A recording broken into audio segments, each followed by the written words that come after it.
কেউ কেউ মনে করেছেন যে এটা বাংলাদেশ। আমি বাংলাদেশকে ভালোবাসি। ওরা আমাদের মতো কথা বলে, ওদের সংস্কৃতি আর আমাদের সংস্কৃতি এক। কিন্তু মনে রাখবেন, বাংলাদেশ একটা আলাদা রাষ্ট্র, ভারতবর্ষ একটা আলাদা রাষ্ট্র। মোদিবাবু আপনার পার্টিকে দিয়ে আগুন লাগাচ্ছেন, আপনার চেয়ারটাও টলমল করে দেব। বাংলাদেশের মতো এ রাজ্যেও সরকারকে গদিচ্যুত করার ছক কষা হচ্ছে, এমনই আশঙ্কা করলেন তৃণমূল সুপ্রিমো মমতা বন্দ্যোপাধ্যায়। তিনি সরাসরি নরেন্দ্র মোদীকে হুঁশিয়ারি দিলেন। বুধবার মেয়র রোডে তৃণমূলের ছাত্র পরিষদের অনুষ্ঠান ছিল, সেখানে বক্তব্য রাখতে ওঠেন তৃণমূল সুপ্রিমো। সেখান থেকেই আরজেকর ইস্যুতে আন্দোলন, ছাত্র সমাজের নবান্ন অভিযান এবং বাংলা বন্ধ নিয়ে বিজেপির বিরুদ্ধে তোপ দাগেন তিনি। তার অভিযোগ, রাজ্য সরকারকে গদিচ্যুত করতে বাংলাদেশ মডেলকে কার্যকর করার চেষ্টা চলছে। যেভাবে গণ অভ্যুত্থান ঘটিয়ে পড়শি রাষ্ট্রের প্রধানমন্ত্রী শেখ হাসিনার সরকার ফেলা হয়েছে, সেই ধাঁচে এই রাজ্যেও অশান্তি বাঁধানোর চেষ্টা চলছে বলে অভিযোগ করেন তিনি। আর এই ষড়যন্ত্রের নেপথ্যে রয়েছে বিজেপি, সেই দাবি তৃণমূল সুপ্রিমোর।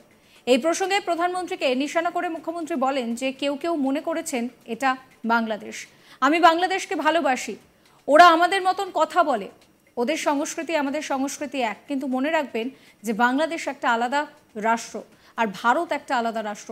মোদিবাবু আপনার পার্টিকে দিয়ে আগুন লাগাচ্ছেন। মনে রাখবেন, বাংলায় যদি আগুন লাগান, অসম থেমে থাকবে না, নর্থ ইস্ট থেমে থাকবে না, উত্তরপ্রদেশও থেমে থাকবে না, বিহার, ঝাড়খণ্ড, দিল্লি কেউই থেমে থাকবে না। এরপরে তার হুঙ্কার, আপনার চেয়ারটা টলমল করে দেব।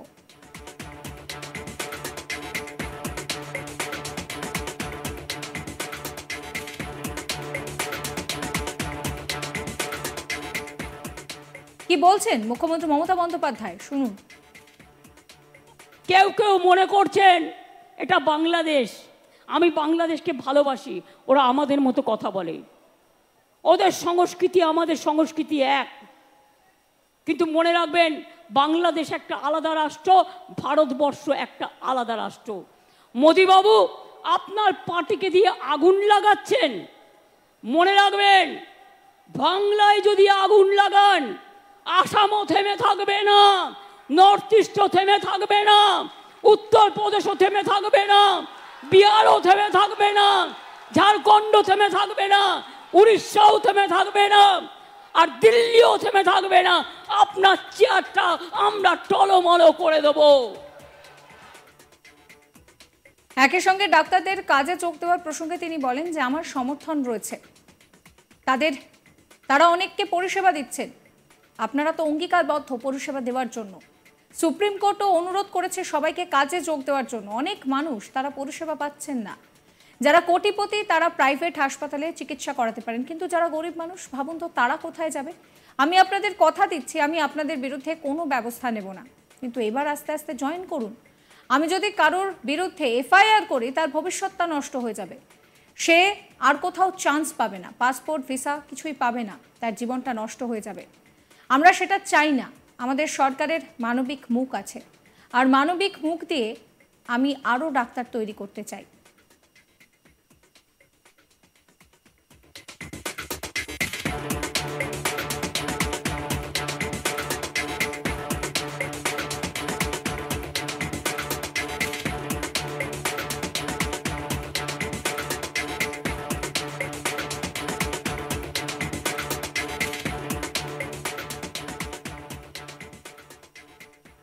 কি বলছেন মুখ্যমন্ত্রী মমতা বন্দ্যোপাধ্যায় নিয়ে, শুনুন।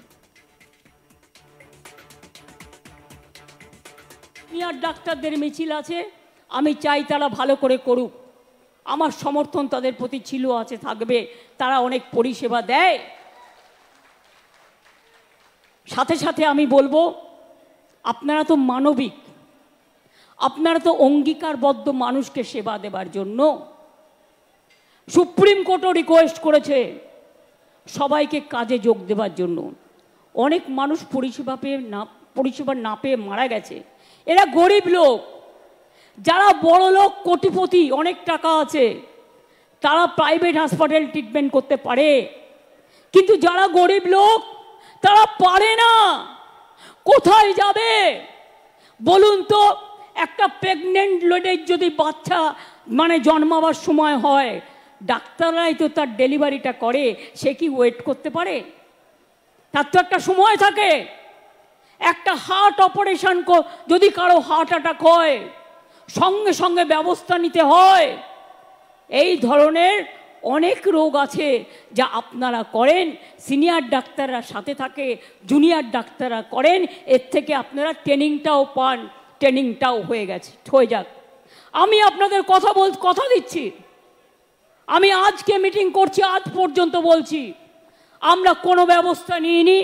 আপনারা আন্দোলন করেছেন, আমি কোনো ব্যবস্থা আপনাদের বিরুদ্ধে নেব না। কারণ আমি যেহেতু মনে করি আপনাদের দুঃখ থাকতে পারে, অভিমান থাকতে পারে, ক্ষোভ থাকতে পারে, আপনারা বিচার চাইছেন, কিন্তু এবার আস্তে আস্তে জয়েন করুন, এবার আস্তে আস্তে যোগদান করুন।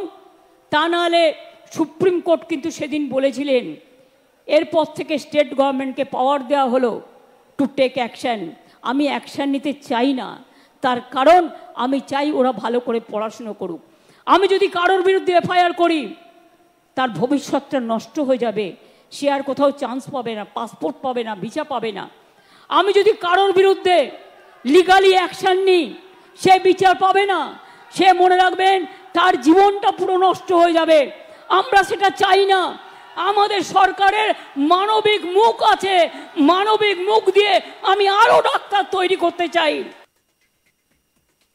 একদিকে তিনি জুনিয়র ডাক্তারদের কাজে ফেরার কথা বলছেন, অন্যদিকে তিনি বলছেন যে এই ইস্যুকে কেন্দ্র করে অনেকেই মনে করছেন যে বাংলা যেন বাংলাদেশ। তিনি পরিষ্কার জানাচ্ছেন, আমি বাংলাদেশকে ভালোবাসি, ওরা আমাদের মতো কথা বলে, ওদের সংস্কৃতি আমাদের সংস্কৃতি এক, কিন্তু মনে রাখবেন বাংলাদেশ একটা আলাদা রাষ্ট্র, ভারত একটা আলাদা রাষ্ট্র। কি বলছেন এই নিয়ে মমতা বন্দ্যোপাধ্যায় নরেন্দ্র মোদীকে কটাক্ষ করে, শুনুন।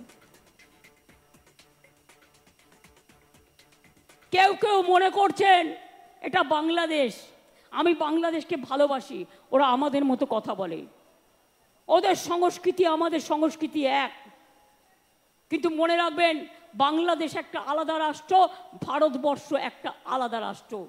মোদিবাবু আপনার পার্টিকে দিয়ে আগুন লাগাচ্ছেন, মনে রাখবেন বাংলায় যদি আগুন লাগান আসামও থেমে থাকবে না, নর্থ ইস্টও থেমে থাকবে না, উত্তরপ্রদেশও থেমে থাকবে না, বিহারও থেমে থাকবে না, ঝাড়খণ্ড থেমে থাকবে না, উড়িষ্যাও থেমে থাকবে না, আর দিল্লিও থেমে থাকবে না। আপনার চেয়ারটা আমরা টলমলো করে দেব। মেয়র রোডে তৃণমূলের ছাত্র পরিষদের অনুষ্ঠান থেকে মমতা বন্দ্যোপাধ্যায় নরেন্দ্র মোদীর চেয়ার টলমলো করার কথা যেরকম জানালেন, পাশাপাশি তিনি আশঙ্কা করছেন যে এখানটা বাংলাদেশ করার চক্রান্ত চলছে।